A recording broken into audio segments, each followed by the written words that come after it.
Yes, Kenya. Tamu sana, yes, tamu sana. Yes. If you look at the latest happenings in Mount Kenya, ladies and gentlemen, then Uhuru Kenyatta comes out as finding it very hard to tame rebellion in his own backyard of Mount Kenya. That seems to be coming out very clearly, ladies and gentlemen, because we've just come from by-elections in Mount Kenya, and Uhuru Kenyatta, the president, lost all the by-election. So this brings out, or rather, this is sending a picture that Uhuru Kenyatta is maybe even losing clout in his own backyard of Mount Kenya, and that is finding it very hard to tame rebellion. Because as I talk, ladies and gentlemen, you can bear me witness that Uhuru Kenyatta is being loved, or rather is gaining a lot of popularity in some other areas, but not in his own backyard of Mount Kenya. He's gaining popularity outside, but losing, or rather is seen to be losing popularity in his own backyard. And I strongly believe, ladies and gentlemen, that if you study it properly, or rather if you look at the happenings properly, I strongly believe that there are four main reasons that is maybe contributing to that. Or rather, I strongly believe that Uhuru Kenyatta is finding it very hard to tame rebellion in his own backyard of Mount Kenya because of four reasons. The first reason, ladies and gentlemen, I strongly believe Uhuru Kenyatta is finding it hard to tame rebellion in his own backyard of Mount Kenya simply because he has not made up his mind on his preferred successor. He is coming out as somebody who has not made up his mind as who he should support. Or maybe if he has made up his mind, he has not brought that to the public. Or rather, he has not told his supporters or given his supporters a clear direction as to who he might be supporting. Because as I talk right now, there are some Uhuru supporters from Mount Kenya who still believe Uhuru Kenyatta will support William Ruto up to now. They still believe that. And there are also some people who maybe still believe, ladies and gentlemen, that maybe Uhuru Kenyatta will support Raila, maybe Gideon, Mudavadi, Matiang'i.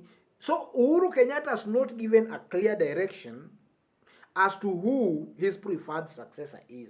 And that is making it very hard for him to tame rebellion in his own backyard. Because his supporters are now left confused. Who now should we support? I think that is the first reason. And also the second reason, I believe that Uhuru Kenyatta has not done a thorough campaign, or he has not mobilized his supporters in Mount Kenya. He has not mobilized them well. Because William Ruto has been seriously campaigning in that area from 2018, immediately after they won their second term in office. He has been doing serious campaigns in that area. But we have never seen Uhuru Kenyatta going out also to counter that very aggressively. And he's telling people to stop to stop politics.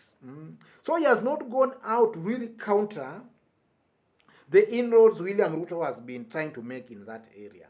And that is making it very hard for him to tame the rebellion. The third reason, ladies and gentlemen, I strongly believe that Uhuru Kenyatta is finding it very hard to tame rebellion because he has chosen to use the technocrats, or rather the diplomatic wing of the deep state, instead of politicians. You know, technocrats are not very good when it comes to political mobilization. They don't know the language. They don't know the political language, the language they can use to gain attraction or support among the people. Uhuru Kenyatta should, instead of using the technocrats, he should instead use the politicians. Because politics is all about emotions. And the politicians have proved that they are very good in creating the emotions. They know how to mingle with the people, and they know how to challenge the people. And that's one strategy that William Ruto used on Uhuru Kenyatta in Mount Kenya. William Ruto, immediately after this, they came to power for their second term. William Ruto immediately reached out to almost all the elected leaders from Mount Kenya, and he was hovering all over with them, talking about 2022. And they used to swear allegiance to him in front of the masses. So for Uhuru Kenyatta to undo that, he must use the politicians. He must use the politicians to undo the damage that has already been done by one William Ruto. And he has to do it very, very fast, ladies and gentlemen, before it's late. And the fourth reason, ladies and gentlemen, I strongly believe Uhuru Kenyatta, I don't know why I keep saying William. I strongly believe Uhuru Kenyatta is finding it hard to tame rebellion is maybe because he's underrating William Ruto or any other rebel from Mount Kenya. And as much as I strongly believe that eventually the people of the mountain will vote to the last person to the direction Uhuru Kenyatta will show them, Uhuru Kenyatta must know we are in a game of politics. And just as Robert Greene puts it, never underrate or underestimate your opponent.